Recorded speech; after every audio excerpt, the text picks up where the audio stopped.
Əziz və hörmətli yeni çağırışlar. Heydər Əliyev ilində Ulu Öndərin təhsillə bağlı çağırışını vurğulamaq yerinə düşər. Ulu Öndər deyirdi ki, bizim təhsilimizin məqsədi gənc nəslə, uşaqlara təhsil verib onları gələcəyə hazırlamaqdır. Amma bununla yanaşı ən böyük məqsəd Azərbaycan vətəndaşını hazırlamaqdır. Müstəqil Azərbaycanın cəmiyyətinin ləyaqətli üzvünü hazırlamaqdır. Gələcəyə ləyaqətli vətəndaş hazırlayan hər kəsə salam olsun. Yeni çağırışların növbəti qonağı Beynəlxalq Bakalavriat Təşkilatının baş direktoru Olli Pekka Heinonendir. Cənab Heinonen Finlandiyanın elm və təhsil naziri, Finlandiya Milli Təhsil Agentliyinin baş direktoru vəzifələrində çalışıb. Cənab Heinonen ilə təhsildə liderlik barəsində danışacağıq. Cənab Heinonen, dəvətimizi qəbul etdiyiniz üçün sizə dərin təşəkkürümüzü bildiririk. Bu bizim üçün böyük şərəfdir. Mr. Heinonen, thank you so much for accepting our invitation. It's a great honor for us to host you. Thank you. Cənab Heinonen, araşdırdığıma görə sizin atanız müəllim olub və siz bir müddət ibtidai məktəbə aid binada yaşamısınız. Atanızın müəllimlik fəaliyyəti və bir məktəb binasında yaşamağınız təhsillə bağlı düşüncələrinizə necə təsir edib? Mr. Heinonen, according to my information, according to my research, your dad, your father, was a teacher, and you lived for a while in a building that belonged to an elementary school. So how did your father's teaching activities, teaching practices, and living in a school building affect your thoughts about education? Thank you for doing the research and asking that question, because they have had a strong impact on my thinking and my career. I think maybe the biggest impact that they have had, that I have always had that curiosity that my father had. So he was always kind of looking at new knowledge, trying to understand how the world works and what is important for us as humans to kind of develop. Cəfər bəy, apardığınız araşdırmaya görə və bu məlumatı səsləndirdiyinizə görə, bu suala görə təşəkkür edirəm. Əslində, həqiqətən də sizin qeyd etdiyiniz kimi, bunların mənim karyerama, mənim işimə çox güclü təsiri olmuşdur. Və ən böyük təsirlər arasında mənim məlumat canlı olmağım idi. Mənim həmin bu məlumat iştahımın olması idi atam kimi. O da dünyanı kəşf etməyi xoşlayırdı, araşdırmağı xoşlayırdı, yeni biliyə çox iştahlı idi. İnsanla bağlı, bəşəriyyətin inkişafı ilə bağlı müxtəlif sualları araşdırmağa çox həvəsli idi. We lived for my 6 first years in a building was a school, but because I didn't go to school at that time yet, I was not allowed to enter the classroom side of the building. So that kind of left for me a kind of a mystery of and a curiosity that what that school is all about, where the bigger children were. And I guess that's a thing that I have followed throughout my whole life. Bilirsinizmi Cəfər bəy, maraqlı tərəf də həmçinin odur ki, mən məktəb binasında 6 il yaşadım və o 6 yaşımda hələ ki məktəbə getmirdim, mənə icazə verilmirdi. Mən məktəbin siniflər olan binanın o hissəsinə keçməyə icazə verilmirdi. Təbii ki, icazə olmadığına görə, qadağa olduğuna görə mənim üçün sinif otaqları və binanın o məktəb hissəsi bir ecaz idi, bir sehir idi. Mənim üçün bir möcüzə aləmi idi, sir aləmi idi.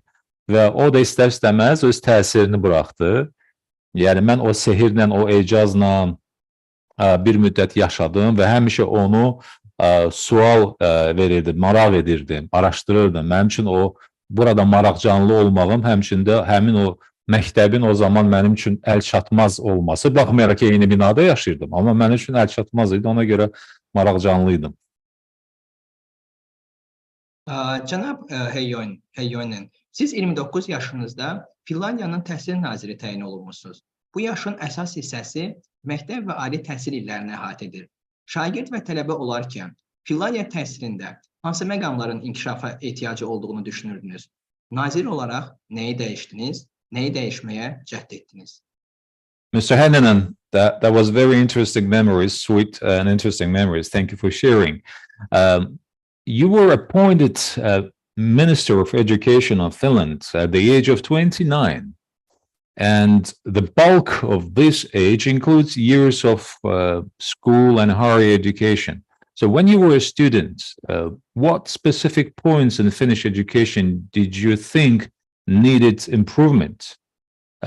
What have you changed as a minister, and what have you tried to change?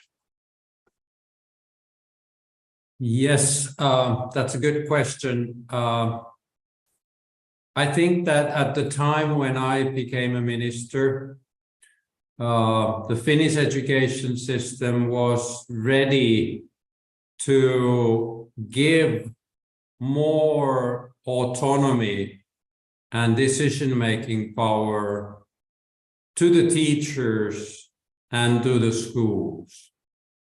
In Finland, the teacher education was moved to a master level education in 1972. And when I became a minister in 94, almost the whole teacher force had kind of reached the master's level education, and they were ready to take the larger decision-making and autonomy of their pedagogical solutions on their hands. Cəfər bəy, bu sualla bağlı mən müəllimlərin avtonomiyasını qeyd edərdim və qərar qəbul etmək müstəqilliyi.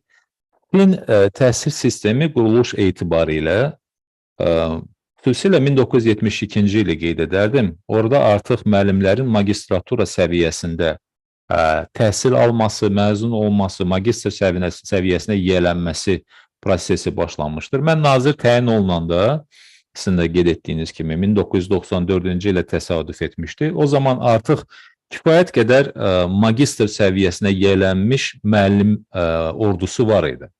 Formalaşmışdı bu müəllim kontingenti.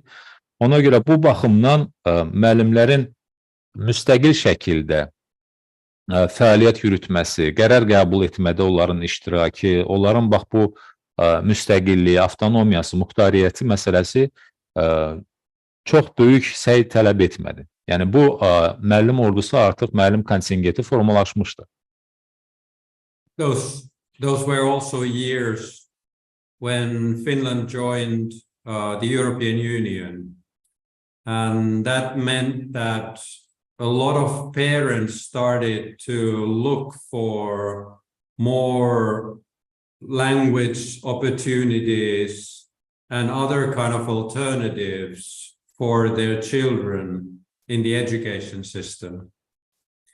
In many countries, in that kind of a phase, what was done was to increase maybe an alternative path, a kind of private education system.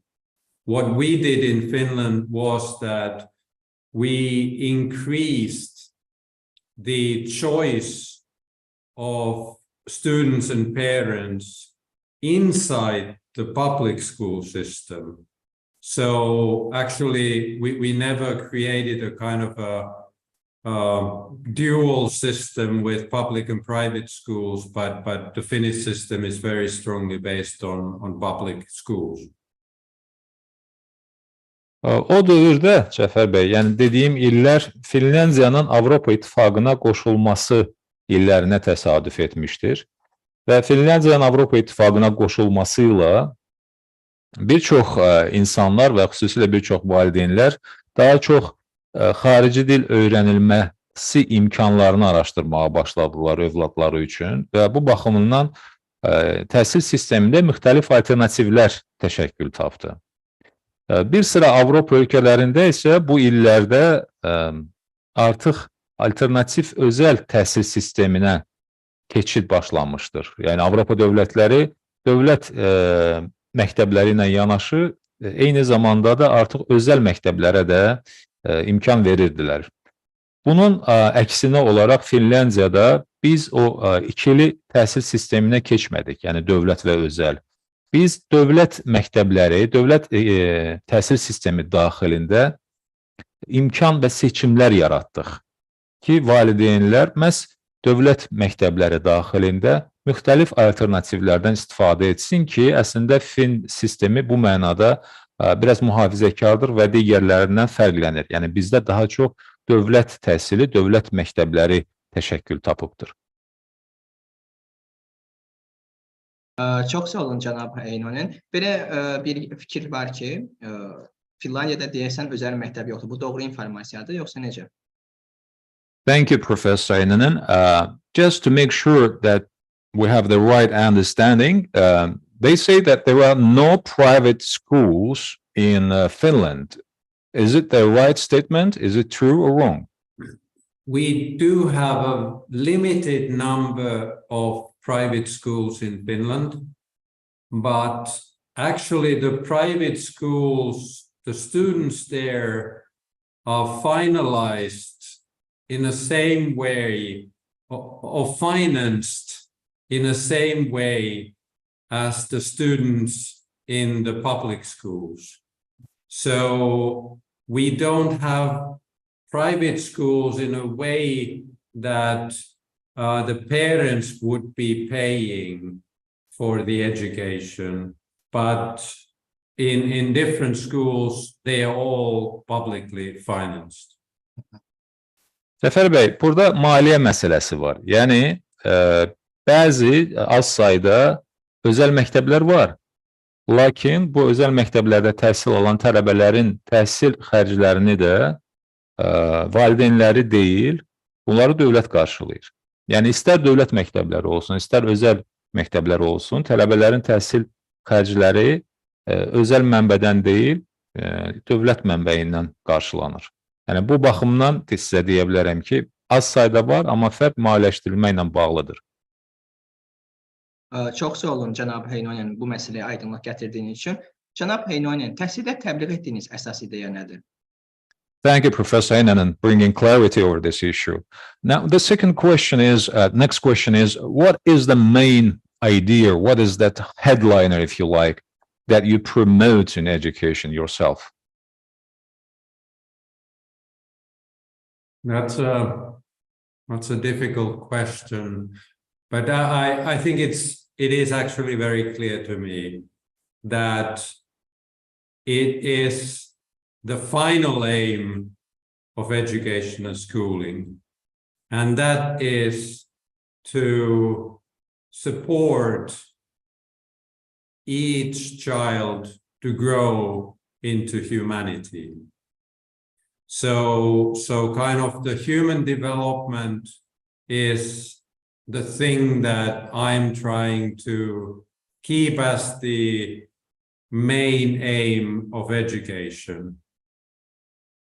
Skills like thinking about literacy or math, they are important, but they are also actually tools to grow into humanity, to be a human, a member of a society, and being able to also succeed in the life of work.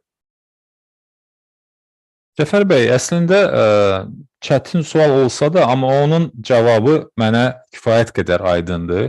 Çünki mən onu özüm üçün bəlli etmişəm ki, təhsildə nəticə etibarilə başlıca təməl məqsəd məhz hər bir uşağa ona bəşəriyyətin bir üzvü olmaqda kömək etməkdir. Ki, o da bu bəşəriyyətin, insanlığın tam hüquqlu bir üzvü olsun.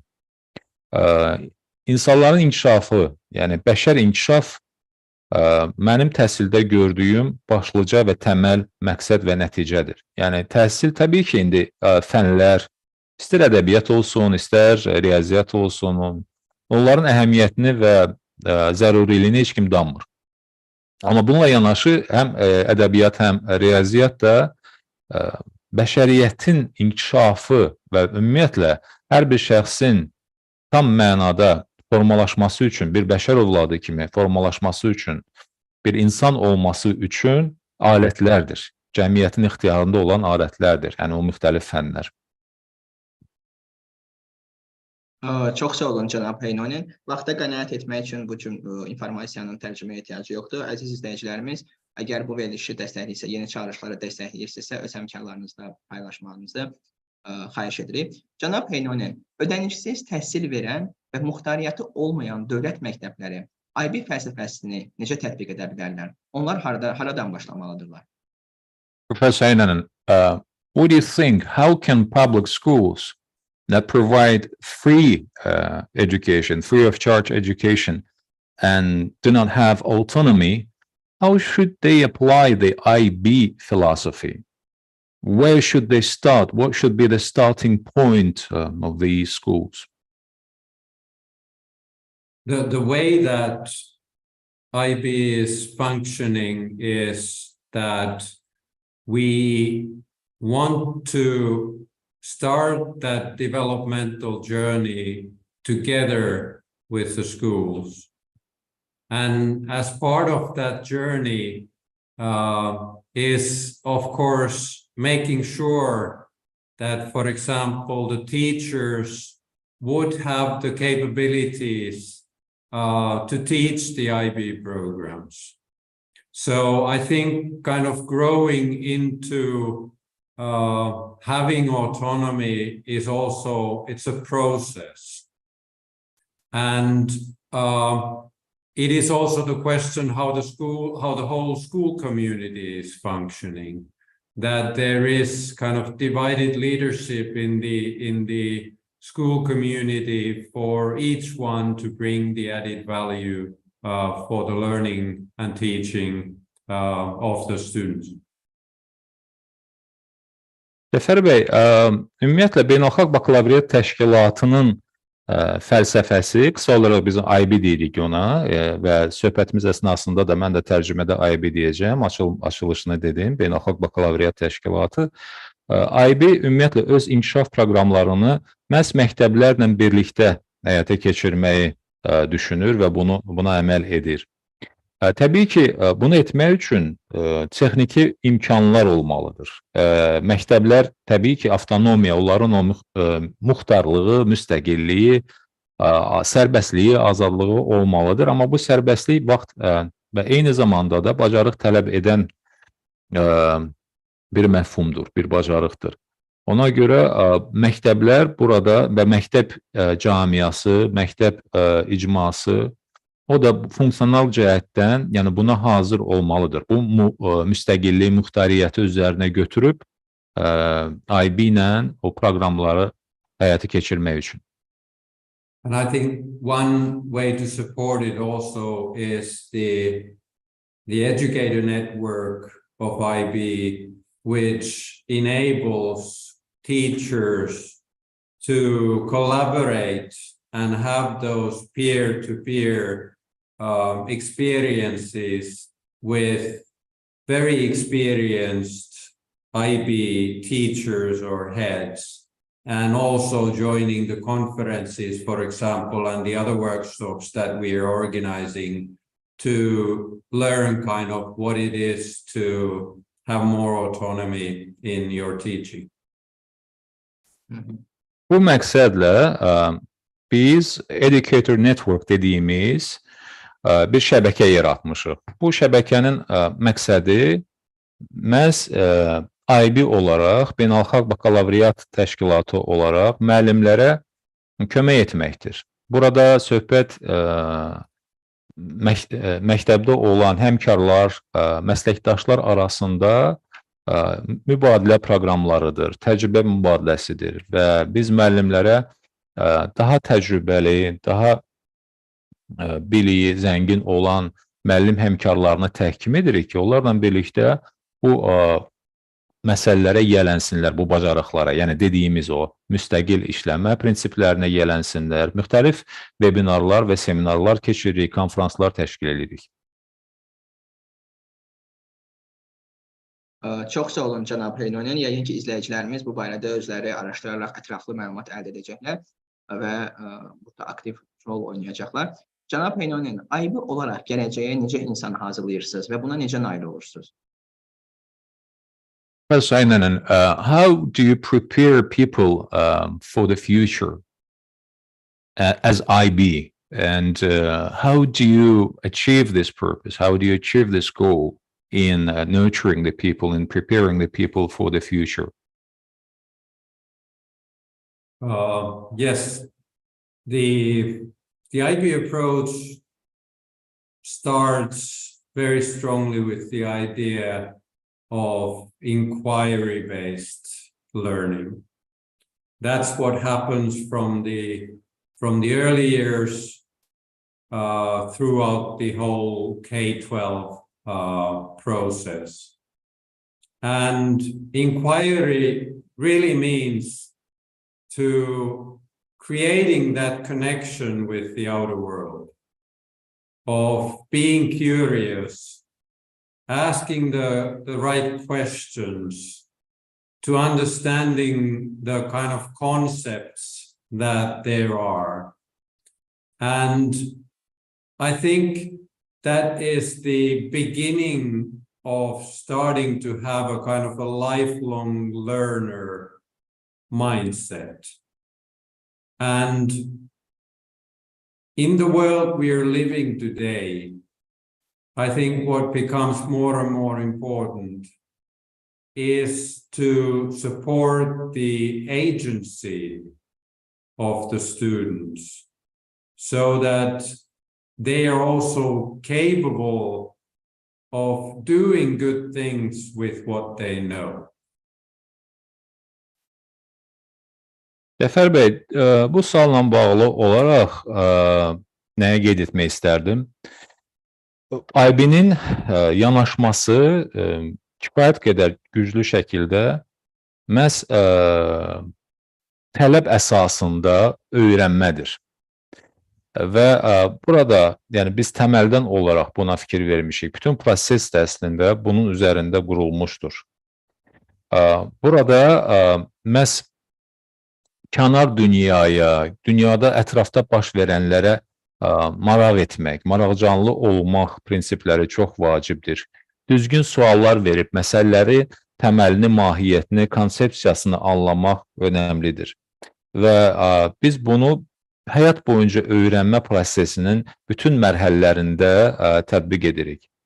Müasir dünyada çox vacibdir ki, tələbələr o dəyişiklik yaradan bir katalizator rolunu oynasınlar və biz onları bu prosesdə dəstəkləyək. Yəni, onlar etdiklərini şuurlu şəkildə etsinlər. Nə etdiklərini, nə üçün öyrəndiklərini bunu dərk etsinlər, şuurlu formada etsinlər. Ona görə bizim öyrənmə prosesimiz də məhz onların o tələblərinə, onların sorğularına söykənir, onların o sorğuları üzərində qurulubdur.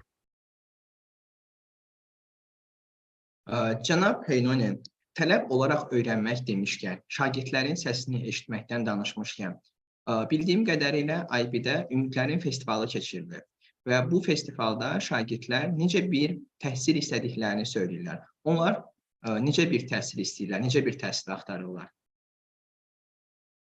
Well, talking about Professor Heinonen, about the needs and aspirations of the students, I know in the IB you have this Hope Festival of the students, kind of the festival of their aspirations, expectations. So what kind of education do they aspire?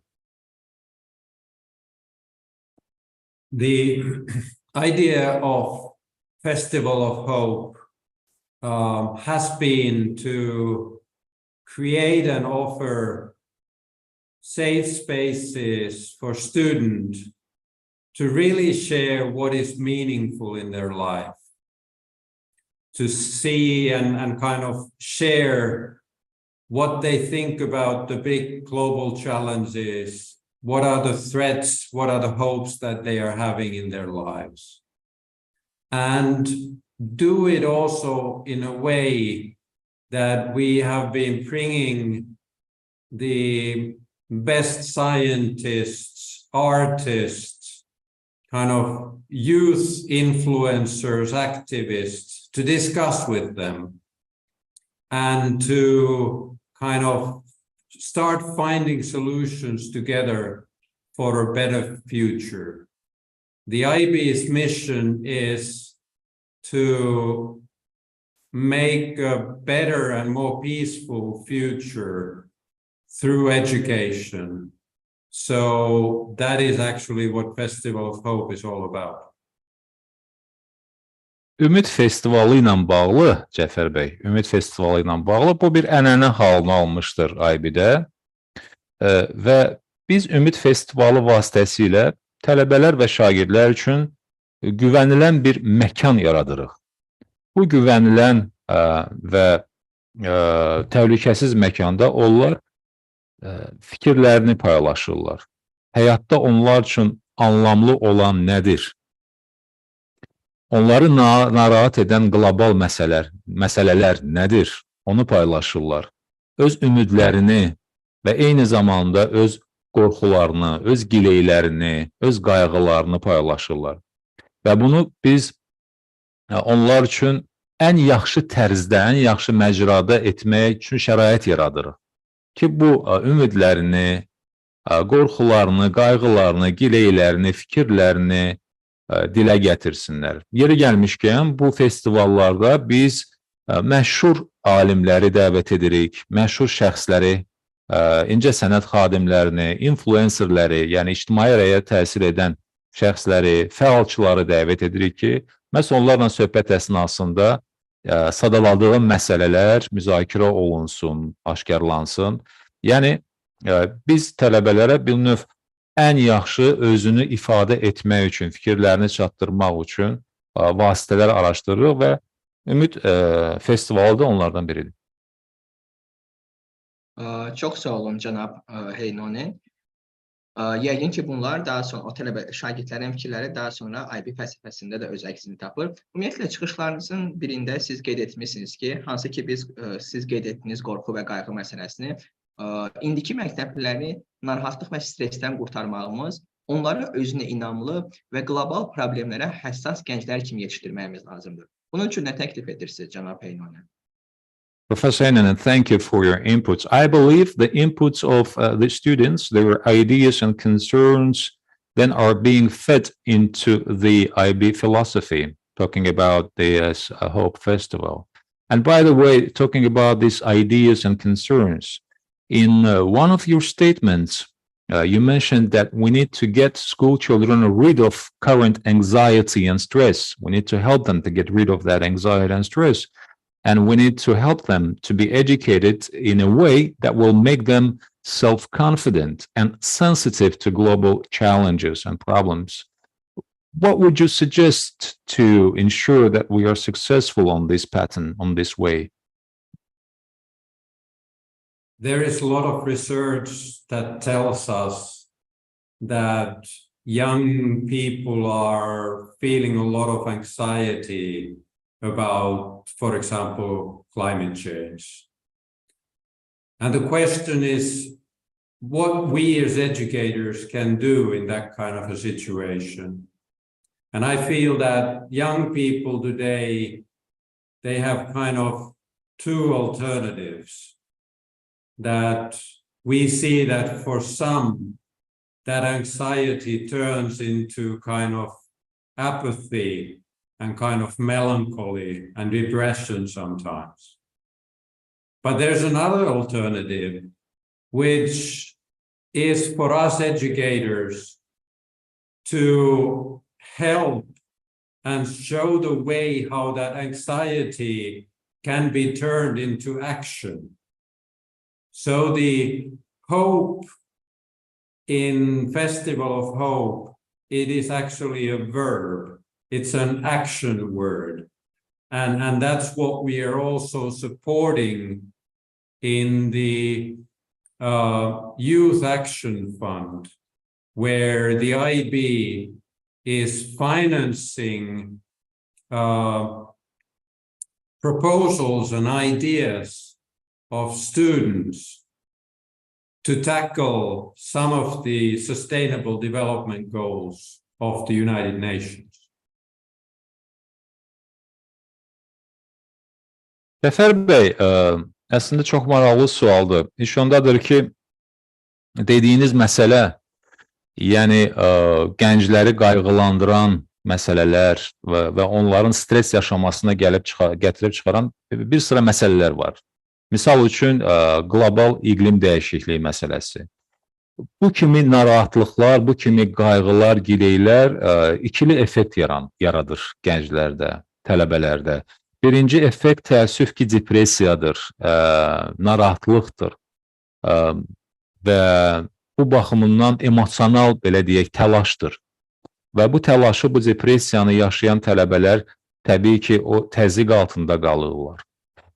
Bunun ikinci yolu isə bütün bu narahatlığın, bütün bu təlaşın fonunda tədbir görməkdir. Və biz məhz o təlaşı ram etmək, o depressiyanın öhdəsindən gəlib, bunun müqabilində konkret əməli addımlar atmaq üçün tələbələrlə qüvvələrimizi birləşdiririk. Yəni, öz-özlüyündə belə baxanda bu Ümid Festivalı da onlar üçün bir fürsətdir. Bu Ümid Festivalı bir tədbir platformasıdır ki, biz gənclərə yeri gəlmişkən Youth Action Fund var, yəni gənclərin tədbirlər fondu, tədbirlərin həyata keçirilməsi fondu. Biz bu fonda da IB olaraq kömək edirik və gənclərin, tələbələrin müasir və eyni zamanda da çağdaş mütərəqqi ideyalarını dəstəkləyirik. İqlim dəyişməsi ilə bağlı atılacaq addımlar, çözüm yolları, həll yollarını, onların ideyalarını həyata keçirmək üçün biz onlara kömək edirik və konkret olaraq BMT-nin dayanıqlı inkişaf məqsədləri vardır. O dayanıqlı inkişaf məqsədləri də nail olmaq üçün, həyata keçirmək üçün tələbələrin ideyalarını da dəstəkləyirik. Cənab Heinonen, ətraflı cavablarınız üçün çox sağ olun. Siz çıxışlarınızda ruhi sağlamlıq məsələsi də xüsusi yer alır, xüsusi yer tutur. Təhsilçilərin ruhi sağlamlığına diqqəti necə artıra bilərik? Thank you for your descriptive answers, Professor Heinonen. In your statements, you also focus a lot on the mental health of the students. So how can we increase the focus on the mental health of the students? I think the well-being is a big question among the youth these days. And it is valuable to understand that when we're talking about the well-being of students, it's not the same thing as wellness, but it is a well-being is a much kind of a larger concept. And we have worked together with the University of Oxford to find a kind of a way to structure the well-being work in schools. And there are 4 elements that we are working with. One is the environment, that the school environment or the learning environment is such that it supports the well-being of the students. The other one are the people, so that the school culture consisting of the people who are there, but also the growing environment, the home of students, is something that supports the well-being. The third is, of course, health, that having a good health, being physically in good shape, also contributes positively towards the mental health. And the last one is that well-being is also a skill. It's the ability to recover from setbacks and negative things that there always are in life, and to kind of bounce back, have the resilience to cope with different situations. Cəfər bəy, bilirsinizmi, bu tələbələrin biri var güzəranı, bir də var rifahı. Bunları bir-birindən fərqləndirmək lazımdır. Və bu olduqca önəmli məsələdir. Gündəmdə olan gündəm məsələsidir, aktual məsələdir. Yəni, tələbələrin güzəranı daha geniş məfhumdur. Yəni, sırf onu rifahla müqayisə etsək, daha geniş bir məfhumdur. Çünki, baxın, biz Oxford Universiteti ilə bu sahədə əməkdaşlıq edirik. Və bizim əməkdaşlığımızın başlıca məqsədi məhz tələbələrə, şagirdlərə, onlara məhz güzaran baxımından kömək etməkdir və biz burada 4 elementi vurğulamaq istərdik. 4 elementi müəyyən etmişik. Onlardan birinci element mühitdir. Öyrənmə mühiti, məktəb mühiti, yəni təhsil ocağında olan mühit. Nə dərəcədə bu mühit tələbənin güzaranını dəstəkləyir, nə dərəcədə ona köməkçi olur. Və həmçinin də sizin qeyd etdiyiniz kimi o psixoloji cəhətdən ona sağlam olmaqda kömək edir. İkinci məsələ insanlardır. İnsanlar deyəndə ətrafda olan, yəni məktəbdə olan və məktəbdən kənar, sinif otaqlarından kənarda olan mühit, istər qonşuluqda olan icmalar olsun, cəmiyyət olsun bütövlükdə, istər tələbənin evi, ailəsi olsun, nə dərəcədə o dəstəkləyici bir mühitdir. Üçüncü amil təbii ki, fiziki sağlamlıqdır. Yəni, bir nə qədər fiziki sağlam olarsa tələbə, bir nə qədər gümrah, bir nə qədər sağlam olarsa, bir o qədər onun psixoloji sağlamlığı da yerində olar. Bir o qədər onun güzəranı da yaxşı olar. Və nəhayət sonuncu, amma əhəmiyyətcə sonuncu olmayan, bu da müxtəlif problemlər, müxtəlif həyat çətinliklərindən layiqli şəkildə çıxmaq bacarığı. Yəni, sınmamaq, sadə dillə desək, bacarığı. Təbii ki, həyatda müəyyən düşüşlər, enişlər olacaqdır. Amma bu düşüşlərdən, enişlərdən çıxmaq, özünü bu həyatda bərqərar etmək, doğrultmaq baxımından da o bacarıqların olması da məhz tələbənin o güzəranının ayrılmaz elementləridir ki, biz də onu qeyd etdiyim kimi o müştərək tədqiqatımızda o 4 elementlər kimi görürük. Cənab Heinonen, mükəmməl çağırışlarınız üçün sizə bir daha təşəkkür etmək istəyirik. Və cənab Heinonen, siz öyrənmə prosesini şəxs və dünya arasında qarşılıqlı münasibət, adaptasiya adlandırmışsınız. Öyrənmə prosesinin effektivliyini artırmaq üçün mövcud sistemdə hansı redaktörlərin olması zəruridir? Ümumiyyətlə, IB təcrübəsində bu münasibətin effektivliyi necə təmin edilir? Thank you for your great input. Thank you for very thoughtful insights, Professor Heinonen. By the way, you called the learning process the interaction between the person and the outer world. So what specific edits, if you like, what specific amendments or the changes are necessary in the existing system to increase the effectiveness of the learning process? And how is the effectiveness of this attitude is ensured in IB practice? I think one central thing in learning and education is to be able to have pedagogical solutions that increase the learning motivation of each student. And questions that are relevant to the students are often also highly motivational for them. So in that sense, the question of like the big global challenges, for example, it's the student's future that those global challenges will be affecting. So for us to be able to integrate the kind of understanding that kind of elements in the teaching and learning is central.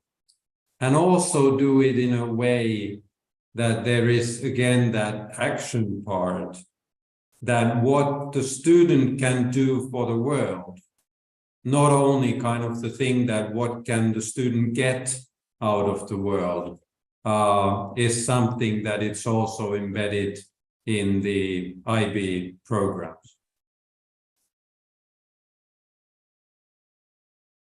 Cəfər bəy, bilirsinizmi, təhsildə xüsusilə bax, əgər biz mərkəzi məsələləri, yəni təhsildə təməl məsələləri qeyd ediriksə, burada tələbələrə verdiyimiz motivasiya çox önəmlidir. Yəni, biz onların həvəsli olmasını nə ilə təmin edirik? Təbii ki, burada bir sıra həllər var. Tələbənin öyrənmə prosesində həvəsli olması üçün digər amillərlə yanaşı, həmçinin də doğru motivasiyanın suallarla da yaradılması vacibdir. Siz tələbəyə doğru, onun maraqlarını, onun gileylərini, qayğılarını əks etdirən suallar verdikcə, onlar bir o qədər daha çox öyrənməyə iştahlı olurlar, həvəsli olurlar. Misal üçün, qlobal çağırışlar məsələsi, böyük qlobal çağırışlar məsələsi, bu gündəmdə olan aktual məsələdir və bu qlobal çağırışlar hər bir vətəndaşın, hər bir yer kürəsində yaşayan şəxsin həyatını, həmçinin də tələbənin həyatına birbaşa təsir edir. Odur ki, tələbəyə bu sualı verdikdə, onu siz bu prosesi daha da yaxından iştirak etmək üçün imkan yaradırsınız. Yəni, bax, bu elementləri təhsilə əlavə etdikcə, tələbəni kənarda baş verən, dünyada baş verən proseslərlə təhsil vasitəsilə əlaqələndirdikcə, yəni onu bu inteqrasiyanı təmin etdikcə, siz əlavə motivasiya da vermiş olursunuz. Cənab Heinonen, yeri gəlmişkən haşiyə çıxaraq bildirim ki, ailəmizdəki uşaqlara mən onları motivasiya etmək üçün həmişə dərsə gedərkən və gələrkən eyni sual verirəm. Bugün müəlliminə hansı sualı verməyə planlaşdırırsan və ya müəlliminə hansı sualı verdin? Professor Heinonen, I'm going a bit off track, just, to follow up your idea. The way that I actually ask the children in my family, when they go to school and when they come from the school, I ask first I ask, what question are you going to ask the teacher? And then on the way back, I'm asking, what kind of response did you get and what kind of response you were expecting to get from the teacher? Cənab Heinonen, niyə Finlandiya təhsili digər ölkələrə nümunə göstərilir? Finlandiya təhsili hansı xüsusiyyətlərlə seçilir? Professor Heinonen, why do you think is Finnish education set as example? It is mostly referred as the role model for the other countries. What features do you think does Finnish education stand out for? Well, I think the teacher education is a big part of it, that all those teachers have the qualification on a master's level, and they are capable of being in charge of the teaching and learning in their classes. The other thing is that in the Finnish education policy, equality and equity have been top principles. And that means that we are always trying to make sure that all the children have the best possible education. And that also means that we want to make sure that no matter which part of the country the family is living, the closest school is a good school. And we are also nowadays taken into use a positive discrimination in financing schools. That if there are areas where there's more kind of poverty and kind of a lot of immigrant population, those schools get more financing than other schools. Cəfər bəy, Bilirsinizmi, bu sualla bağlı niyə Finlandiya təhsil sahəsində digər ölkələrə nümunə göstərilir? Mən birinci olaraq müəllim təhsilini göstərərdim. Yəni, müəllimlərin təhsil alması, onların ixtisas artırması məsələsini ön plana çəkərdim. Finlandiyada bütün müəllimlərin məhz magistr səviyyəsində lazımi kvalifikasiyaları, lazımi bilik və səriştələri var. Yəni, onlar sinifdə tədris və təhsil prosesini idarə etməkdə tam səlahiyyətli və bacarıqlıdırlar. İkinci məsələ, mən bərabərlik və ədalət prinsiplərinin əsas prinsip olmasını qeyd edərdim. Yəni, Finlandiya təhsil sistemində bərabər imkanlar və ədalətli yanaşma, hər kəsə ehtiyaclarına görə imkanların yaradılması və bunların bərabər şəkildə təmin olunmasını qeyd edərdim. İngilis dilində equality və equity deyirlər. Yəni, və bir də ki, bir şey qeyd edərdim. Uşaqların hamısı üçün ən yaxşı təhsil imkanları yaradılır. Yəni, heç bir uşaq kənarda qalmamaq prinsipi əsasında. Finlandiyada sizin harada yaşamağınızdan asılı olmayaraq, ən yaxşı məktəb sizin yaşadığınız ərazidə olan məktəbdir. Yəni, sizə ən yaxın olan məktəbdir. Yəni, biz elə edirik ki, siz artıq qayğılanmayasınız ki, hansı məktəbə gedim, hansı məktəb daha yaxşıdır.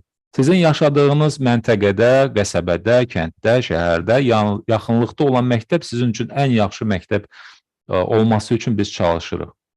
Bu mənada biz müsbət ayrı-seçkilik və yaxud da ki, pozitiv diskriminasiya adlanan belə bir prinsip var. Ondan istifadə edirik. O nə deməkdir? O deməkdir ki, ən yoxsul, ən gəlir imkanları məhdud olan bölgələrdə ki, bu əsasən mühacirlərin, miqrantların yaşadığı bölgələrdir və daha çox, yəni az təminatlar. Orada biz məktəblərə daha çox vəsait ayırırıq ki, heç kim yəni kənarda qalmasın və qeyd etdiyim o prinsiplər, bərabərlik və ədalət prinsipləri təmin olunsun.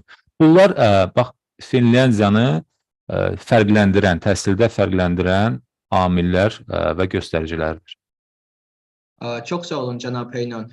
Yeri gəlmişkən, siz sabit düşüncə tərzindən inkişaf edən düşüncə tərzinə keçici dəstəkləyirsiniz.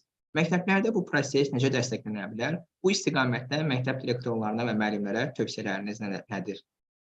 Thank you, Professor. By the way, you also support the transition from a fixed mindset to a developing mindset. So how can this process of transition, how can this process be supported in schools? What are your recommendations to school principals and faculty members, to teachers in this direction? I think big part of that change is that making mistakes is not seen as a bad thing. That there isn't a culture where only the right answers are celebrated and wrong answers are punished. Because actually the growth mindset, it's all about seeing difficulties as a possibility.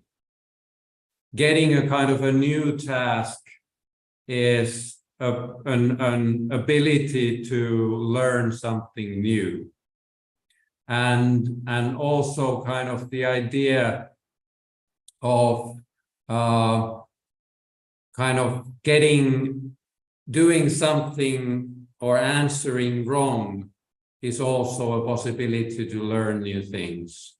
So it's in the school culture, it's in the pedagogy where kind of that kind of things can be supported. Cəfər bəy, əslində səhv etmək və yaxud da ki, xəta etmək məsələsi bu dediyiniz sualla bağlı ən mərkəzi məsələlərdən biridir. Yəni, bu tamamilə normal bir təcrübə olmalıdır. Səhv etmək, yanlış cavab vermək və təəssüf ki, bəzi yerlərdə belə anlayış var ki, yalnız doğru cavabları alqışlamaq lazımdır, təqdir etmək lazımdır, yanlış cavabları isə əksinə cəzalandırmaq lazımdır. Yəni, bax, bu təfəkkürdə dəyişiklik sizin qeyd etdiyiniz kimi sabit düşüncə tərzindən inkişaf edən düşüncə tərzinə keçid deyiriksə, biz burada bu təfəkkürdə dəyişiklik etməliyik. Mən sizə də deyim ki, yanlış cavablar məhz o dəyişikliyi, o keçidi təmin edir. İnkişaf edən düşüncə tərzində siz səhv etməlisiniz. Yanlış cavablar verməlisiniz ki, inkişaf olsun. Çünki çətinliyi biz bir imkan kimi görürük. Hər bir çətinlik bir çağırışdır. Çağırış da inkişafdır. Yəni, məntiqi olaraq. Ona görə biz burada təhsildə, məktəbdə, məktəb fəlsəfəsində, təhsil fəlsəfəsində bu yanaşmanı, bu prinsipi inşa etməliyik. Çox təşəkkür edirik cənab Heinonen. Və siz yazılarınızın birində kurikulumun dekolonizasiyası məsələsinə toxunmusunuz. Kurikulumun dekolonizasiyası dedikdə nə nəzərdə tutulur cənab Heinonen? Thank you for your response. Curriculum decolonization is something that you also expressed in your statement. So what do you specifically imply, Professor, by curriculum decolonization? Well, it has something to do, for example, if we take an example of history subject. We know that history is often written by those who have won the wars. But we also know that that history that the winners had written is not the whole truth. So the idea is really to have that science-based view on history that is shared with students. And that is the same thing with other subjects also, and works in a similar way. Zəfər bəy, kurikulumun dekolonizasiyası deyəndə mən bunu bir fənnin timsalında deyim sizə, tarix fənnini götürək. Biz bilirik ki, tarix fənni və ümumiyyətlə tarix çox zaman müharibələrdə qalib gəlmiş, zəfər çalmış və yaxud da ki, hökmranlıq etmiş tərəflərin yazdığı olur. Amma halbuki həqiqi tarix sübut və faktlar üzərində qurulmalıdır və heç də həmişə hökmranlıq edənlərin yazdığı tarix, gerçək tarix olmur. Və biz bunun üçün də çalışırıq ki, tələbələrə məhz həqiqi tarixi, yəni sübut və faktlar əsasında formalaşmış və güvənilə bilən, etibarlı mənbələrdən formalaşmış məlumatları çatdıraq. Və bunu biz hər bir digər fəndə də etməyə çalışırıq. Cənab Heinonen, siz çıxışlarınızın birində həm də pedaqoji tədqiqat mədəniyyətinin vacibliyini vurğulamışsınız. Pedaqoji tədqiqat mədəniyyəti dedikdə nə nəzərdə tutulur? Ümumiyyətlə, müəllimin tədqiqatçı olması təhsilin keyfiyyətinə necə təsir edə bilər? Professor Heinonen, thank you. In one of your speeches, you also underline and you emphasize the importance of a culture of pedagogical research.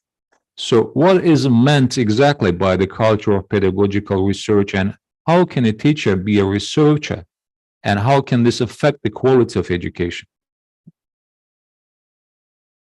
I think we should do everything to make sure that the teaching and learning and the pedagogical solutions are based on the evidence of the newest and best research there is. And then it's the question that who is the one who is utilizing the research? If it is like it kind of often is that it's the, like, let's say the Ministry of Education of a country, that means that from the classroom to the ministry and ministry back to the classroom, that implementation takes a long time.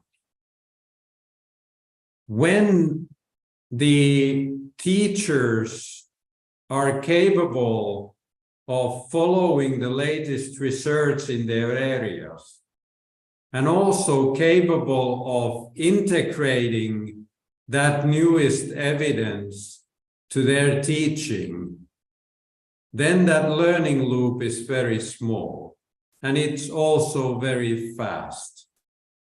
In my experience from Finland, it is something that increases also the teacher's motivation strongly to have that kind of a developer identity. Zəfər bəy, müəllimlərin tədqiqatçı, araşdırmacı olması üçün təbii ki, burada tədris və təhsil prosesində bütün bu proses boyunca bu dəstəklənməlidir ki, pedaqoji təcrübə, pedaqoji praktika məhz ən qabaqcıl elmi nailiyyətlər, elmi araşdırmaların nəticələri əsasında həyata keçirilsin. Bunu həyata keçirmək üçün Təhsil Nazirliyi ilə məktəblərlə Təhsil Nazirliyi arasında qarşılıqlı iltibat, qarşılıqlı belə bir ünsiyyət prosesi olmalıdır. Bəzən bu proses uzun müddətli olur və o təbii ki, bir vaxt tələb edir və bu uzun müddətli olduğuna görə elmi nəticələr daxı təzə olmalıdır, yeni olmalıdır. Yəni, onlar isti-isti sadə dilindən desək tətbiq olunmalıdırlar ki, aktuallığını itirməsinlər. Amma bu iltibat, bu ünsiyyət nazirliklə məktəblər arasında uzun olanda, həmin o elmi nailiyyəti gəlib praktikada tətbiq edənə qədər o artıq aktuallığını itirir. Ona görə bu kifayət qədər çevik bir proses olmalıdır, bu qıvraq olmalıdır, əsnək olmalıdır. Və Finlandiyada mən sizə deyə bilərəm ki, bu baxımdan müəllimlərin həmin o elmi nailiyyətləri, araşdırmaları tətbiq etmək imkanı və vaxtı, zamanı daha rahatdır, daha yaxşıdır. Yəni, onlar o nailiyyətləri tez bir zamanda və sürətli şəkildə inteqrasiya edirlər və bunu ən yaxşı tərzdə edirlər. Yəni, bunu artıq təcrübədə tətbiq edirlər. Bu da böyük bir üstünlük qazandırır.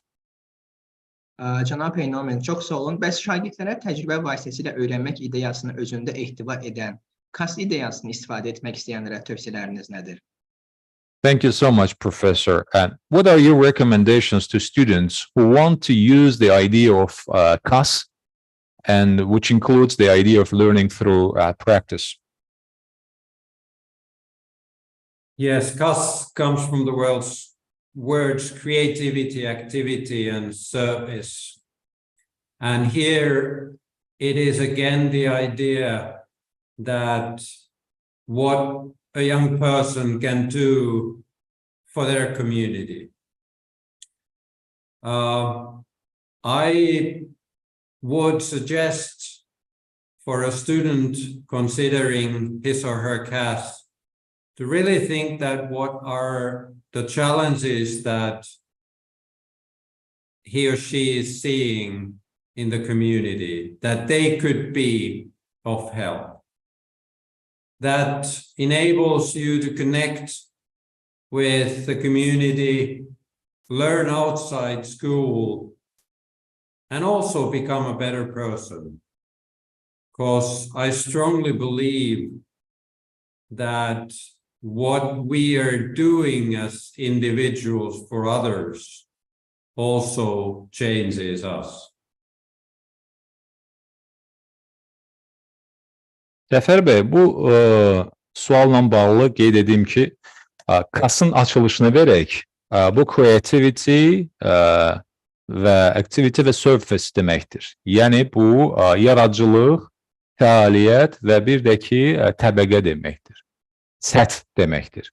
Yəni, KAS-ın açılışı budur. Bu ideya nəyi özündə ehtiva edir KAS ideyası? İdeya odur ki, hər bir tələbə yaşadığı və fəaliyyət göstərdiyi o cəmiyyətdə, camiada, icmada nə edə bilər?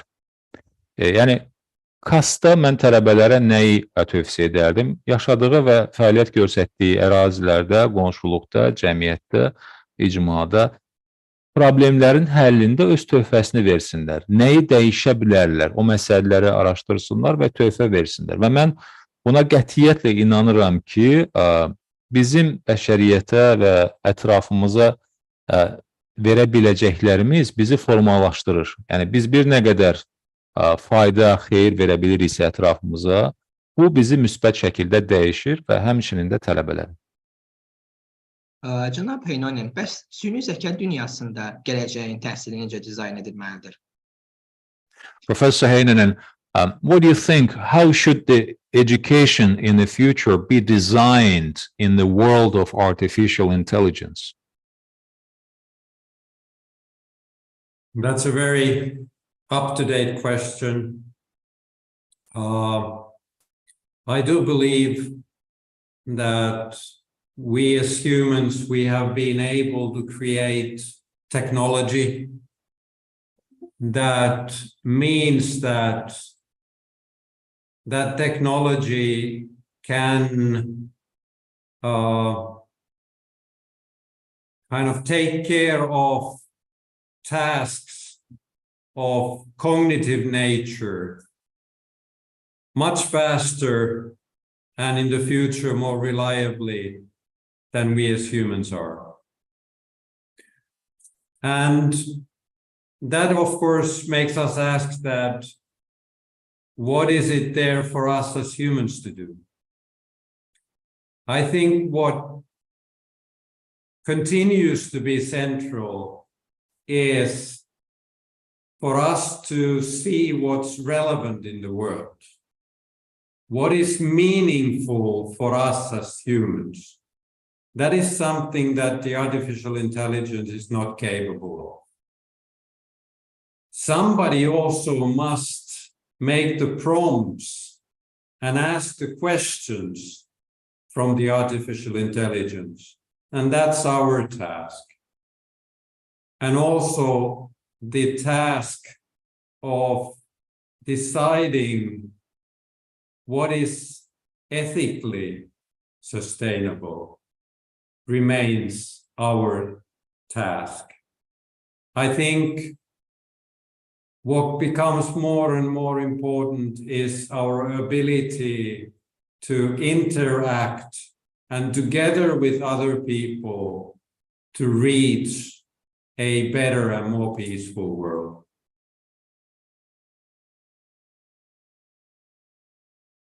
Zəfər bəy, bu sualla bağlı nəyə qeyd etmək istərdim? Bilirsinizmi, biz bəşəriyyət olaraq bu süni zəkanı və ümumiyyətlə texnologiyanı ərsəyə gətirmişik. Bu texnologiyanı ərsəyə ona görə gətirmişik ki, biz insanlar düşünürük ki, kognitiv, yəni şuurla bağlı olan vəzifələri, məsələləri texnologiya bizdən daha sürətli edə bilər və gələcəkdə daha da etibarlı edəcəkdir. Yəni biz buna inanaraq bu texnoloji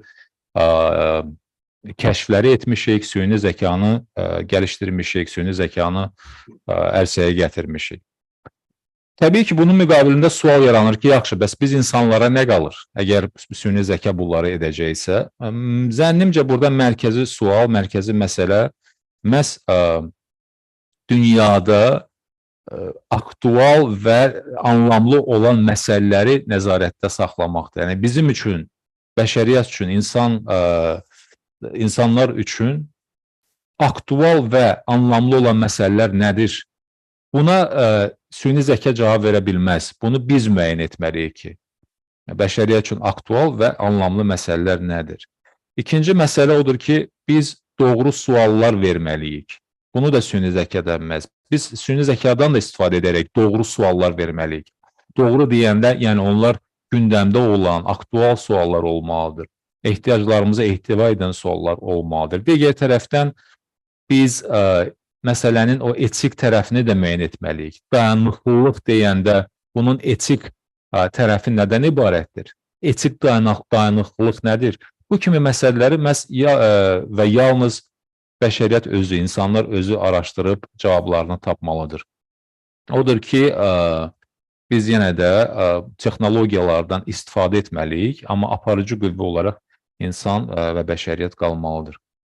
Cənab Heinonen, KAS-a geri dönsək, əslində siz hazırda KAS ideyasına sadiqlik nümayiş etdirirsiniz. Çünki çox möhtəşəm və zəngin təcrübənizi geniş bir auditoriya ilə bölüşərək bizim vizyonumuzun inkişafına töhfə verirsiniz. Bunun üçün sizə xüsusi təşəkkür etmək istəyirik. By the way, Professor, you deserve a big kudo, a big applause, and thank you, because in terms of the CAS, you are showing a real dedication to CAS philosophy by participating in the New Challenges program. You're sharing your valuable inputs, your experience, indispensable experience with our audience, with the youth, with the students, and that's already a big contribution. Thank you very much. Happy to do that. Çox təşəkkür edirəm. Böyük məmnuniyyətlə bunu edirəm. Çox sağ olun və mən yekun suallarımızı səsləndirmək istəyirəm reglamentimizi nəzərə alaraq. Siz çıxışlarınızın birində həm də vurğulamışsınız ki, liderlərin yarada biləcəyi ən önəmli dəyişikliklərdən biri potensialın inkişafı üzrə idarəetmə modelinə keçidin təmin edilməsi ola bilər. Bu istiqamətdə nə tövsiyə edərdiniz? Thank you, Professor. Since we are falling short of time, I would like to switch to the very last questions, one of which is following. One of the most important changes that leaders can create maybe the transition to a capacity building management model. So what would you recommend in this direction?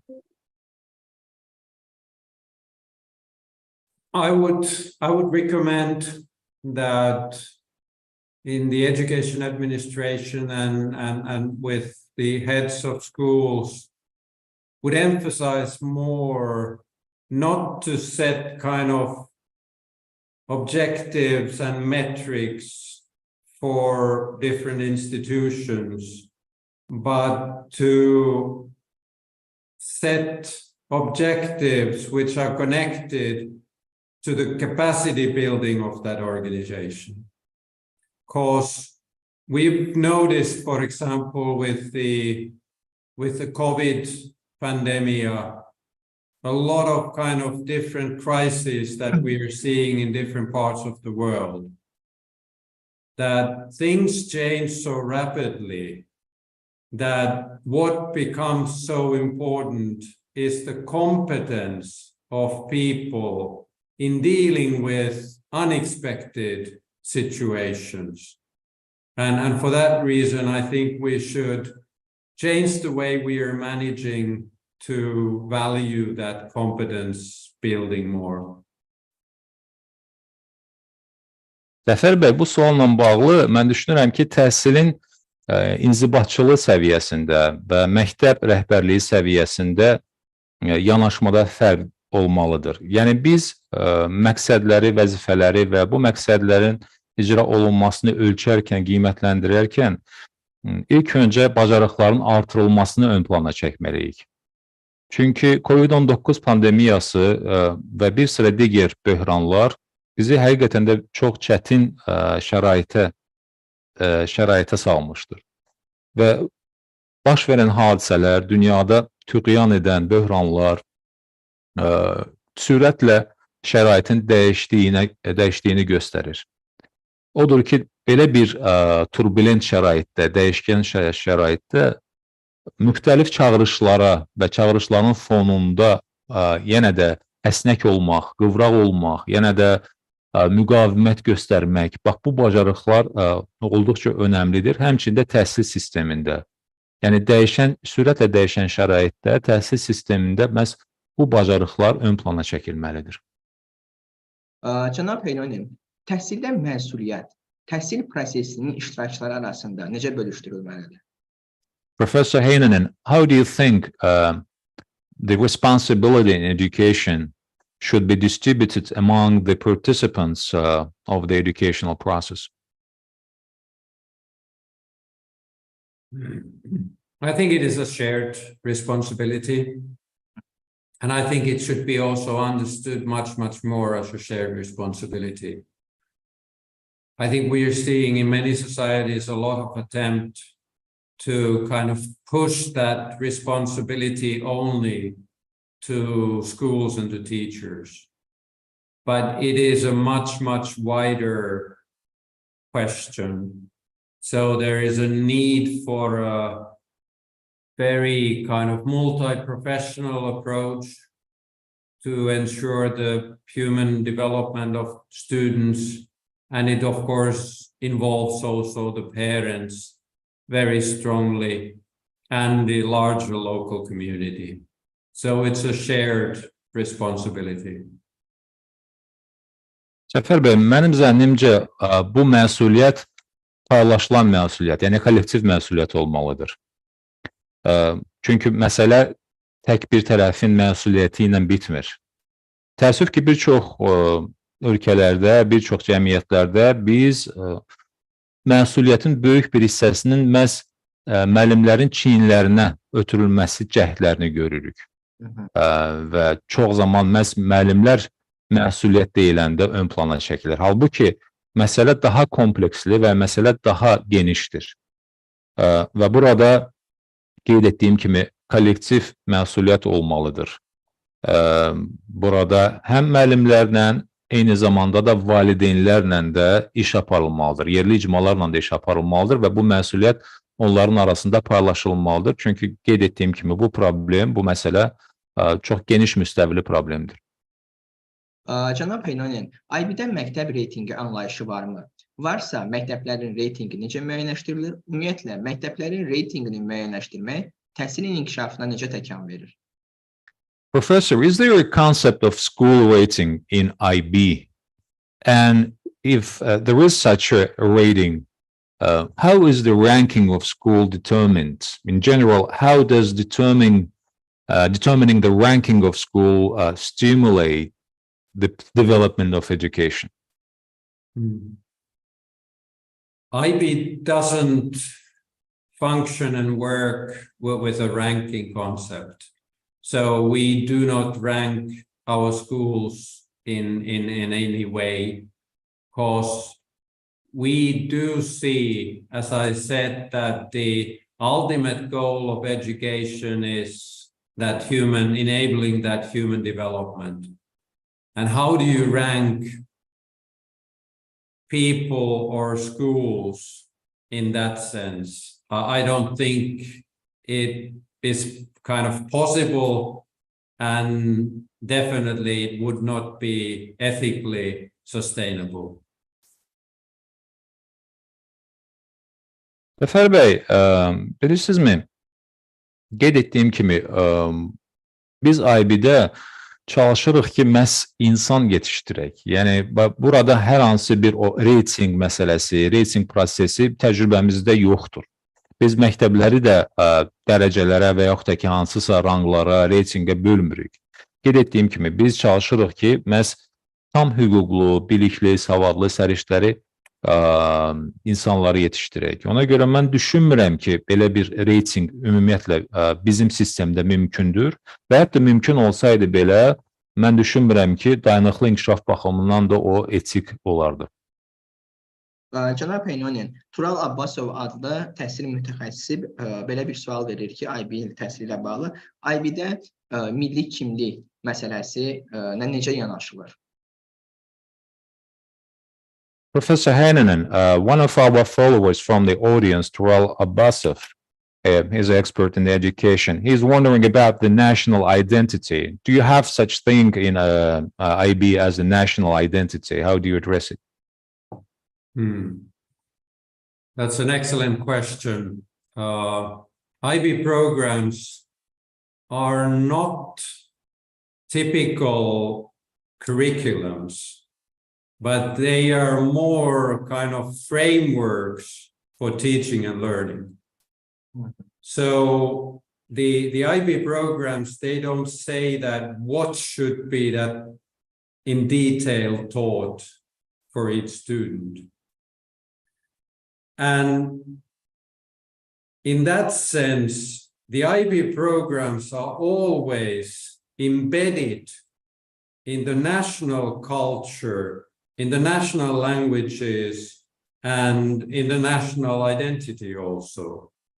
Because we believe that for everybody knowing where he or she comes from, and also knowing the mother tongue as well as possible, is the very first important step in the path of learning.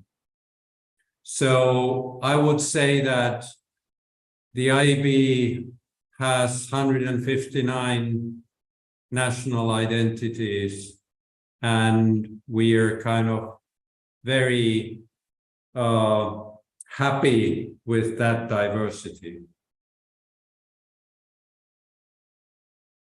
Cəfər bəy, çox gözəl sualdır Tural bəyin verdiyi sual. Həqiqətən də IB proqramları tipik, yəni ənənəvi kurikulumlara bənzəmir. Biz daha çox tədrisə və öyrənməyə söykənən, fokuslanan o çərçivəni təmin edirik. Yəni, tədris və təhsil baxımından, öyrənmə və inkişaf baxımından nələr tələb olunur, onu təfərrüatlı şəkildə çatdırırıq və biz həmişə çalışırıq ki, proqramlarımız məhz o milli çərçivələrə yerləşdirilsin. Yəni, o istər milli mədəniyyət, istər dil, istər milli kimlik olsun, bütün o elementlər təmin olunsun. Hətta mən sizə deyim ki, biz qəti olaraq düşünürük və buna inanırıq ki, insanlar, şagirdlər, tələbələr ilk olaraq məhz birinci addımlar arasında ana dil olmalıdır və həmin bu milli mədəniyyət, öz dilini bilmək savad bu baxımından təmin olunmalıdır və buradan yola çıxmalıdırlar. Mən tam fərəhlə deyə bilərəm ki, IB proqramında bizim 159 milli kimliyimiz var və biz bu milli müxtəliflikdən fəxr duyuruq. Cənab Heinonen, 10 dəqiqəlik reqlamentimizdən dayanaraq yekun suallarımı vurğulamaq istəyirəm. Siz öz liderlik təcrübənizdə təvəzzükar idarə etmə konsepsiyasını tətbiq edirsiniz və əsas yanaşmanız hər kəsi prosesə cəlb etmək. Ümumiyyətlə, düşünürsünüz ki, liderlik qərar almaqdan daha çox tətbiq etməklə əlaqəlidir. Təvəzzükar idarə etmə konsepsiyası barədə qısaca nə demək istərdiniz? Last 10 minutes, so please bear with us, Professor. Thank you so much for your patience and for your inputs. You apply the concept of modest management in your leadership practice, and your main approach is to involve everyone in the process. So you think that leadership is more associated with applying than with taking decisions. And what would you like to say about the concept of modest management?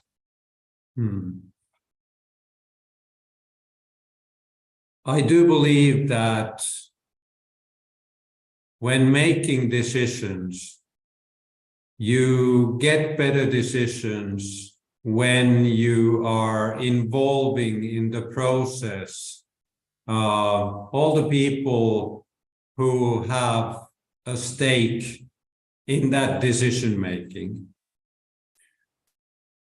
There are kind of different situations. There are situations where a leader must take a position, take a decision on an emergency situation, for example. But in the normal situation, I believe that giving also and delegating the decision power to the best experts is the best way to utilize their expertise. And in that sense, the humble decision-making and governance is all about not thinking that the leader always has the right answers, because that's not the case, but to involve with the others and maybe kind of noticing when the decisions are kind of half cooked and then they are ready to be kind of put into a formal decision. Cəfər bəy, bilirsinizmi, mən buna qəti inanıram ki, bir çox hallarda qərarların qəbul edilməsi üçün məhz iştirakçılıq prosesi təmin edilməlidir.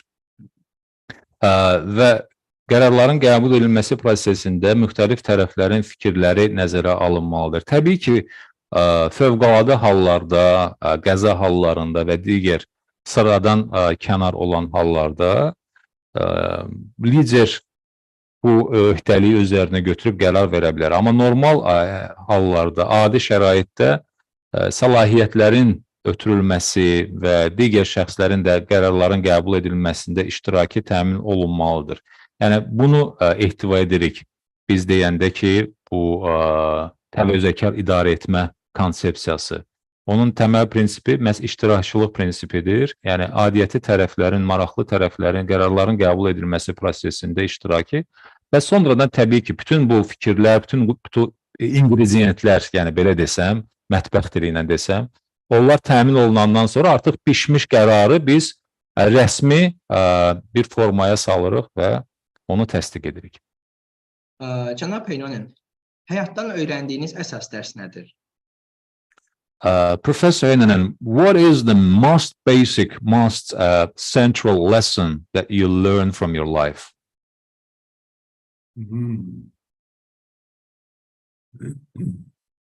I guess something that I have learned that I truly believe these days is the fact that we as individuals, we are fully depending on each other.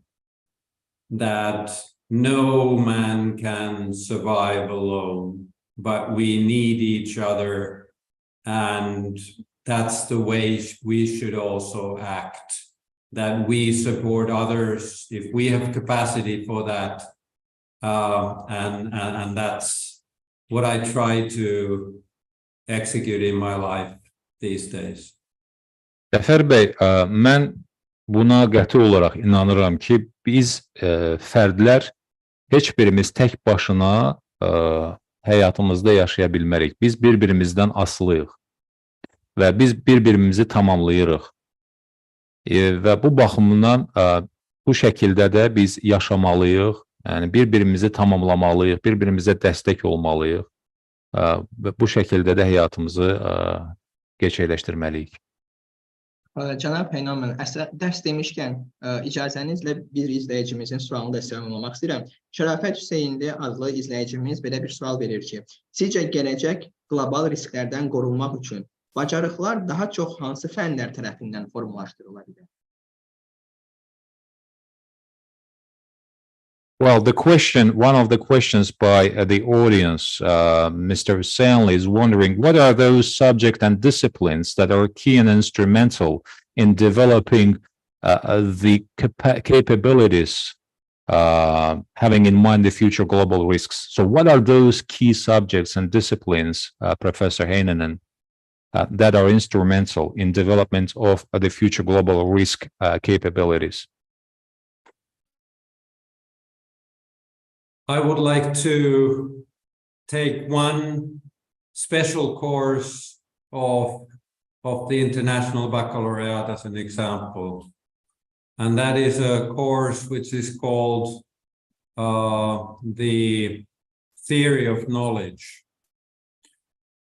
I think we are faced with the development of artificial intelligence, a situation where that technology can be used for bad purposes with so-called deep fake kind of approaches. And that means that it will be very difficult for us to know what's the truth. What's the reality? What has really happened?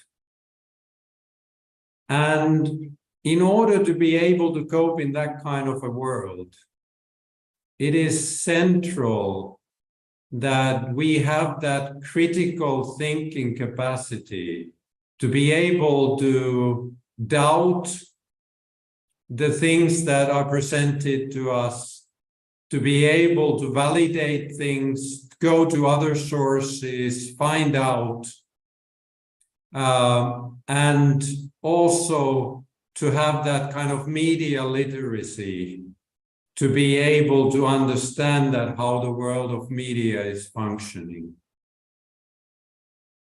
That's the kind of future risk that I'm most concerned about, because if we lose the capacity to understand what's true and real, the trust of our societies will disappear. And that is something that we should never let happen.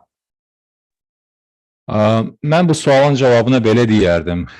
Bizim IB kurslarında Beynəlxalq Bakalavriat Təşkilatının kurslarının birində ayrıca belə bir fən var, belə bir kurs var.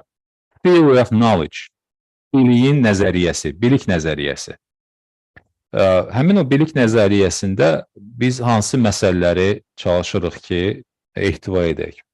Bilirsinizmi, Cəfər bəy, süni zəkanın inkişafı ilə bağlı, onun inkişaf etdiyini gördükcə yanaşı, bizdə bir narahatlıq da yaranır ki, bu süni zəkadan və onun gətirdiyi üstünlüklərdən heç də həmişə xeyir məqsədlər üçün deyil, həmçinin də pis məqsədlər üçün də istifadə etmək cəhdləri ola bilər və burada o saxta yanaşmalar, yəni bunu müsbət şəkildə qələmə verib, amma şər məqsədlər üçün istifadə olunma ehtimalı da ola bilər.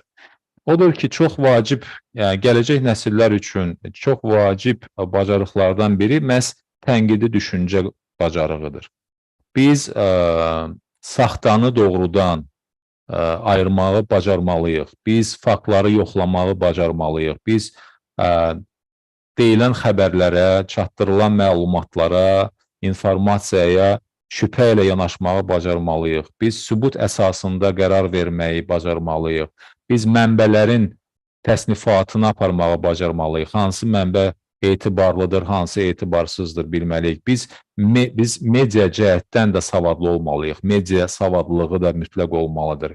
Yəni kritik və yaxud da ki, başqa sözlə tənqidi düşüncə mütləq olaraq ana xətt təşkil etməlidir. Fəndən asılı olmayaraq, dərsdən asılı olmayaraq. Gələcəyin riskini mən belə görürəm. Əgər biz bu tənqidi düşüncə ilə, əgər biz bu kritik davranışla işlərimizi bərk tutmasaq, nəzarətdə saxlamasaq, mən çox ehtimal edirəm ki, cəmiyyətdə etibarı itirərik. Həmin o bir-birimizə inamı və etimadı itirmiş olaraq. Yəni, əslində bütün bu bacarıqları bütün dərslərdə birləşdirmək olar və tətbiq etmək olar, uşaqlara aşılamaq olar, belə bir qənaətə gəlmək olar məncə. Cənab Heinonen, uğur qazanmaq istəyənlərə sadəcə bir məsləhət versəydiniz, bu nə olardı? Professor Heinonen, what it would be if you just give one piece of advice to those who want to succeed, to be successful elsewhere? So what would be that piece of advice, one piece of advice? Well, I think it would be that try to know and trust yourself enough to admit that you are every now and then wrong, and also doubt your own thinking. Mən deyərdim ki, hər zaman fikirlərə, öz fikirlərinizə də həmçinin müəyyən dərəcədə o şübhə olmalıdır. Yəni, düşüncələrinizi yoxlamalısınız, düşüncələrinizi bir növ hardasa imtihana çəkməlisiniz. Və burada yəni, çox inamlı şəkildə yolunuza davam etməlisiniz. Cənab Heinonen, nəhayət proqramımızın ənənəvi sualını sevmalamaq istəyirik. Yeni çağırışları 8 güşəli ulduza bənzətsək, sizcə yeni çağırışlar nələrdən ibarət olar? And eventually, Professor Heinonen, last but not least, our traditional question, if we compare new challenges to the 8-pointed star, what will those challenges consist of? Thank you. I think that's an excellent question. And I like it very much because it kind of illustrates the fact that it's never about one question, but it's the kind of a solution of several well-balanced questions. I would now pause before answering for the interpretation. Cəfər bəy, çox gözəl sualdır. Çünki sualın elə qoyuluşunda artıq bu sual ona ehtiva edir ki, məsələ heç də bir mənalı deyil. Yəni, təhsildə olan o çağırışlar məsələsi kompleksli məsələdir və bu kompleksli məsələ, kompleksli problemlər balanslı, tarazlı şəkildə yanaşmanı tələb edir. to my mind comes a concept which was created by an Australian educational researcher, Jeff Masters, in a work that in where the 6 highest best performing PISA countries worked together for 3 years. And those elements for a functioning educational system, they are first, strong leadership of learning. Second, comprehensive student support. Third, highly effective teaching. Fourth, informative assessment processes. Fifth, a quality curriculum. And sixth, a supportive learning ecosystem. And those 6 elements must all aim for 7th, preparing young people for life and work, and 8th, ensuring every student learns successfully. Cəfər bəy, burada yəni 8 güşə deyəndə bu əlbəttə ki kompleksli məsələdir. Və mən yadıma bir konsepsiya düşdü sualınızla bağlı. Çünki mən qeyd etdim ki, bu tarazlı bir yanaşma olmalıdır. Bu konsepsiya Avstraliyalı bir tədqiqatçı var idi, Jeff Masters. Onun əsərində də, onun işində də əks olunmuşdur. Söhbət deməli PISA ölkələri var və bu yəni PISA müsabiqəsində, bu PISA göstəricilərində ən yüksək 6 nəticə göstərmiş ölkə 3 il müddətində birlikdə əməkdaşlıq etmişdilər, araşdırma aparmışdılar və ən yüksək PISA göstəriciləri olan bu 6 ölkənin 3 il ərzində apardığı tədqiqat nəticəsində bir sıra, yəni təhsil tədrislə bağlı vacib olan o açar elementləri müəyyən etmişlər. Mən onları sadalayacağım və özümün də bəzi əlavələrini edəcəyim. Bir deyim. Deməli, birinci, əgər biz o 8 güşəli ulduzla müqayisə etsək, ulduzun o bir güşəsi öyrənmədə güclü liderlik olmalıdır. İkinci məsələ, tələbələrə həmin dəstəyin təmin olunmasıdır. Hər tərəfli dəstəyin təmin olunmasıdır və eyni zamanda bu rəqabət əsaslı bir dəstək olmalıdır. Üçüncü məsələ, burada yüksək səviyyəli tədris prosesinin olması. Dördüncü məsələ, burada informasiya əsaslı qiymətləndirmə prosesi olmalıdır. Beşinci, keyfiyyətli kurikulum. Altıncı, burada stimullaşdırıcı və dəstəkləyici ekosistemin formalaşması. Bu da labüddür. Və bütün bu 6 sadaladığım 7 və 8-ə xidmət etməlidir. 7 və 8 sanki bir növ bu kürsünün üzərində olan, o taxtacın üzərində olan elementlərdir. 7-ci, tələbələri həyata və iş fəaliyyətinə hazırlamaq. 8-ci isə hər bir tələbənin inkişafı üçün lazımi şəraitin yaradılması. Please. Can I just add that kind of separately, each one of these are kind of very traditional building elements of an education system.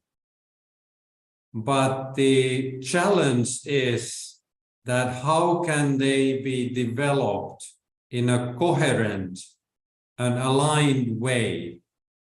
Similarly, as there are those 8 corners of a star, and actually each corner is needed for that to be a star. Cəfər bəy, bir şey də əlavə edim ki, bütün bu sadaladıqlarım, bunlar hamısı ənənəvi elementlərdir. Yəni bu sistemin, bu tikilinin vacib bir blokları, ənənəvi elementləridir. Və necə ki, ulduzda ahəng var, 8 güşəli ulduzda ahəng var. Eyni şəkildə də bu elementlər arasında mütəşəkkillik və uzlaşma olmalıdır. Yəni onlar bir-biri ilə vəhdət təşkil etməli və onlar arasında müəyyən bir harmoniya, müəyyən bir uzlaşma olmalıdır. Çünki bu uzlaşma və bu harmoniya pozularsa, təbii ki, o ulduzun da forması, onun o balanslı olması da dəyişəcəkdir. Çox təşəkkür edirik sizə. Dəyərli fikirlərinizi bizimlə paylaşdığınız üçün bu bizim üçün çox böyük bir şərəfdir. Bizim vizyonumuzu inkişaf etdirdiyiniz üçün çox sağ olun. Eyni zamanda Elm və Təhsil Nazirinin rəhbərliyinə və tərcüməçimiz Mətin Akıntlıya da öz minnətdarlığımızı bildiririk və yekunda sizin icazənizlə proqramımızın ənənəsinə sadiq qalaraq yekun bir çağırışı səsləndirmək istəyirik. Buna da proqramımıza yekunlaşdırırıq. Çox sağ olun. Bir daha dərin təşəkkür edirik. Thank you enormously, dear Professor. Thank you so much for your valuable inputs, for very precious insights. They are very much appreciated. And I would like also to thank to the administration of the platform, to the Ministry of Education, and also to our interpreter. Thank you very much for giving this chance to me to discuss and share ideas, and also on my behalf. Thank you very much for the interpreter for the fluent interpretation, and thank you for the interview and also doing the background studying of my life. Cəfər bəy, mən də öz növbəmdə sizə dəvətə görə təşəkkür etmək istərdim. Fikirlərimi, rəylərimi, mülahizələrimi paylaşmaq fürsətinə görə təşəkkür edirəm. Tərcüməçiyə də çox dolğun və səlis şəkildə fikirlərimizi çatdırdığına görə təşəkkür edirəm.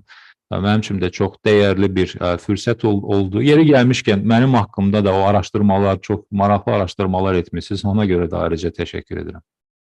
Mən icazənizlə yekunda proqramımızın ənənəsinə sadiq qalaraq bir hekayə ilə bir çağırışı səsləndirmək istəyirəm. Çox sağ olun. Dear Professor, at this stage, traditionally, what I do, I share the final story and the final touch, if you like, and the final message, and I will make sure that it is also well translated. Əziz və hörmətli yeni çağırışlar. Həyatın məqsədini axtaran bir adam bir gün bir aqillə qarşılaşır. Aqil adama 2 zeytun yağı ilə dolu olan bir qaşıq verir və deyir ki, yağı dağıtmadan bağa dolaşıb təkrar yanıma gəl. Həmin şəxs də gözünü zeytun yağına zilləyərək bir dövrə vurur və geri dönür. Bunu görən aqil yağın dağılmadığını təqdir edib, adamdan bağı bəyənib bəyənmədiyini soruşur. Adam qaşıqdan başqa heç yerə baxmadığını deyəndə, aqil təklif edir ki, bağı yenidən dolaşsın. Bu dəfə də qaşıq əlində olsun, amma bağa diqqət etsin. Adam aqilin dediyini edir və bağın gözəlliklərinə heyran olur. Amma qaşıqda yağ qalmır. Adam geri dönəndə aqil ona deyir ki, deməli, həyatın məqsədi də harmoniyanı tapmaqdır. Həyat sənin baxışınla məna qazanır. Ya bir nöqtəni görürsən, ya da həyatın bütün gözəlliklərinin tam ortasında yaşayırsan. Bəlkə də əsas çağırışlardan biri budur. Əziz yeni çağırışlar, növbəti yeni çağırışlarda görüşənədək. Well, there is a person, and this person seeks the purpose of life, and one day he meets a wise man. The wise man gives a person a spoon, which was filled with olive oil, and he says that without dispersing the oil, without dropping the oil, you should go around the garden, the orchard, and then you should come to me again. The person walks around the garden and keeping his eye on the spoon, making sure that he is not dropping the oil. And seeing this, wise man appreciates that the oil has not been dispersed and asks the person whether he enjoyed the garden. And the man says that he was looking nowhere but the spoon. And the wise man then suggests that you should go around and enjoy the garden again. But this time, make sure that you pay attention to the garden, not to the spoon. Well, the man does what the wise man says, and he admires and enjoys the beauties of a marvelous garden. But there is not the olive oil left in the spoon. When a person returns, wise man tells him, well, since you have discovered that, you have discovered the goal of life, which is to find the harmony. Life is full of beauties, and it requires, you to pay attention, but you have to make it in a well-balanced way. Either you see the point or you live your life now right in the middle of the beauties, and you may not be discovering those beauties. So you have to find the balance between the beauty and also between your views and your considerations. So perhaps that is the main focus of the main challenges, isn't it? See you in next new challenges. Thank you so much. See you. Have a Thank nice you very day. much.